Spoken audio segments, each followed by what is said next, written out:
หอดแหละบนขี่เหือขี่เหือเขาดอนธรรมศาสตร์กินอยู่เงินนี่จำจีไปซื้อเบียร์ปองมันบ่ทันนะกระดูกแต่นอนจะได้ไปจำจีมันบ่ว่าแต่ได้ยังมันจะอาบน้ำแล้วจะได้ไปปลุกอยู่บนนอนน่ะบ่ไปบ่มื้อนี้มากิน4 โมงมาโลดได้พักผ่อนนี่ก็ว่าจะไปเที่ยวพักผ่อนมื้อมันไผทางปอกๆเลยพุ่นบ่เลยบักหำมาแล้วแต่หันยินเสียงปาก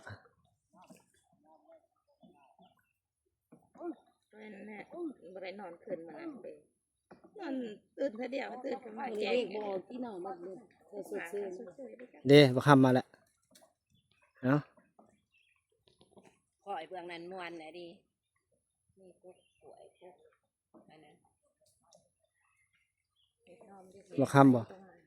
นางนู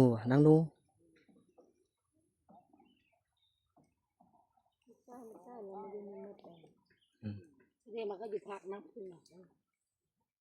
บ่เคยมาติบ่เคย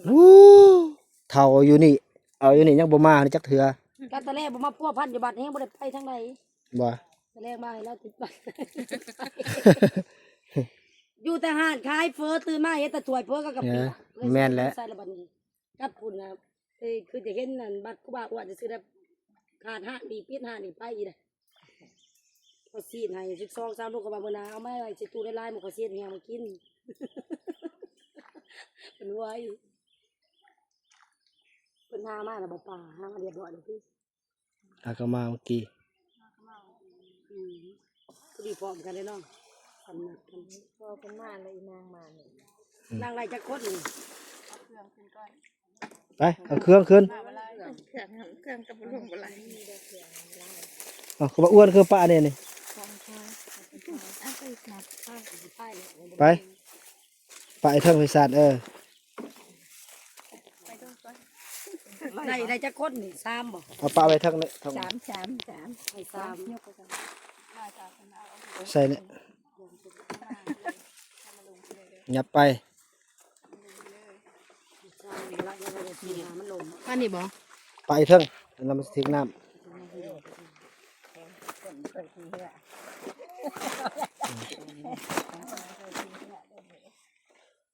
3บ่จะเป็น4ทั้งมันอันเกินไปอีกก็เป็น4เอา4บ่4ผู้พายคันบ่ได้ตัว4ก็บ่ได้อีกจะพายไปก็ได้3ก็ได้ไปอย่ามาอยู่ข้างกลางเด้อสุกให้แน่อาจารย์โอ้ยนั่งเที่ยงแน่มากันหิวที่เบื่อที่เบิ่งทงบ่ตกน้ำมันหนักน้ำนะอย่านิ่งขี่เหือให้ไปนิ่งเด้อเว้ยนั่งซื่อๆนะขี่เหือบางนั่งดีๆติบาง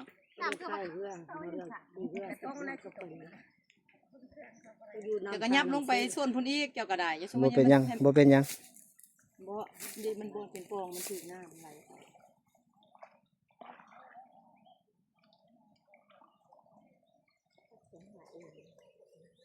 ธรรมศาสตร์บัดนี้เนาะมันสิรับอยู่เรื่องแค่นั้นรับไปก็ใหญ่กับนักเคยนะขอบ่ย่าเฮาย่า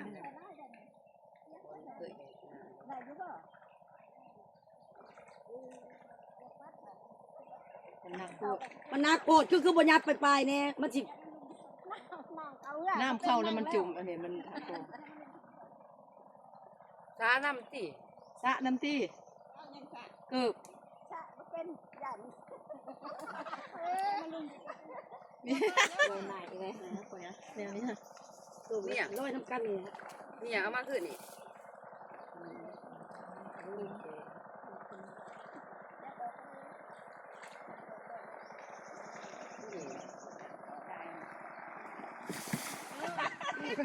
อันนี้ก็ให้ไปแง่ใครบ่แรงกันโลนเถื่อจะไปแง่เขาไอ้แง่ทางเขาไปดูแล้ว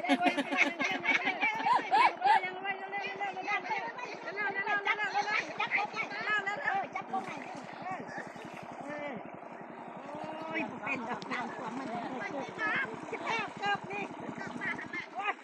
น ขี่เหือก็บ่เป็นโอ้ยตายแล้ว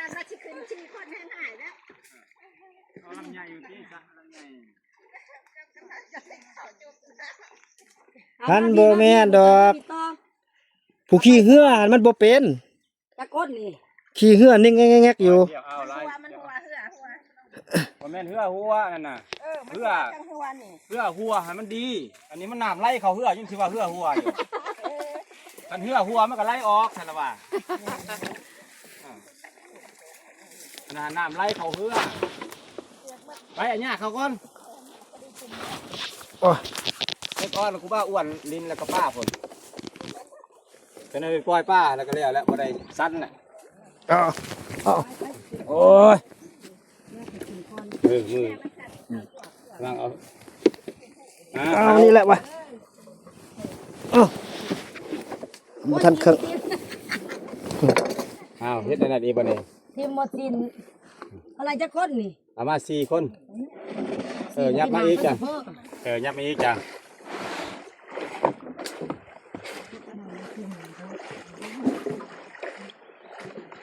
แรงมาเพิ่นไปก้นบ่เจ้า โอ้ยไปก่อนก็หอดบนเดียวหั่นแหละ พะโลบ่เพิ่นเจ้าบ่ได้พูด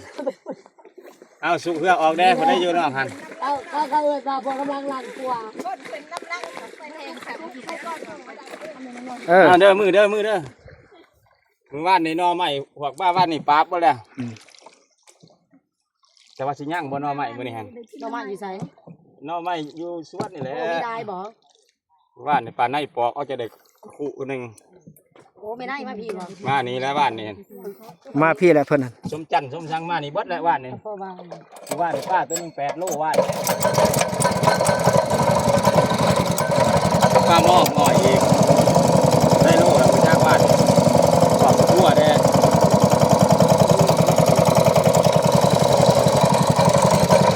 นี่มีแต่ปลาในตัวเดียวมื้อนี้6 โลนี่แหละ อ้าวขี่เหือไปบัดนี้ ดีแล้วยังมาโทรมาเนี่ยเมาข้างไปบ้านนี่ก็นอนเซ้ยเลยนี่เห็นเบอร์โทรเอ้าลุกจะนอนก็ไปทุกห้อง ราคาหน่อยบ่ได้ได้บ่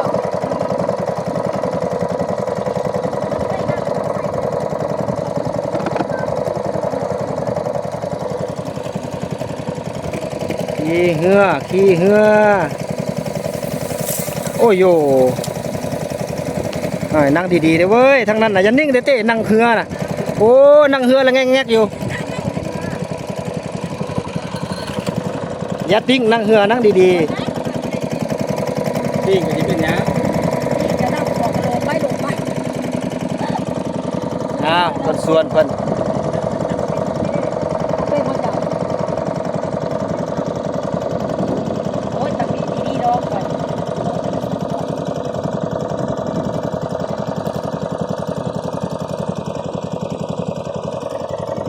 น้ำเขียวดิหันปลาดินตัวๆไปหัน ส้มหนึงนะ เอาเลยโอ้ยน้ำมันรักเขาตอนใด เอาเนี่ยไปน้ำหนามมันก็เปียกเนี่ยนะไปน้ำโขกก็ยังถึงญี่ปุ่น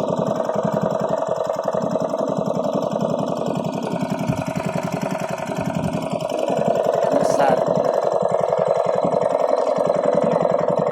โอ้ยเห็นคือเลยแต่เด็กมาหาเด้อ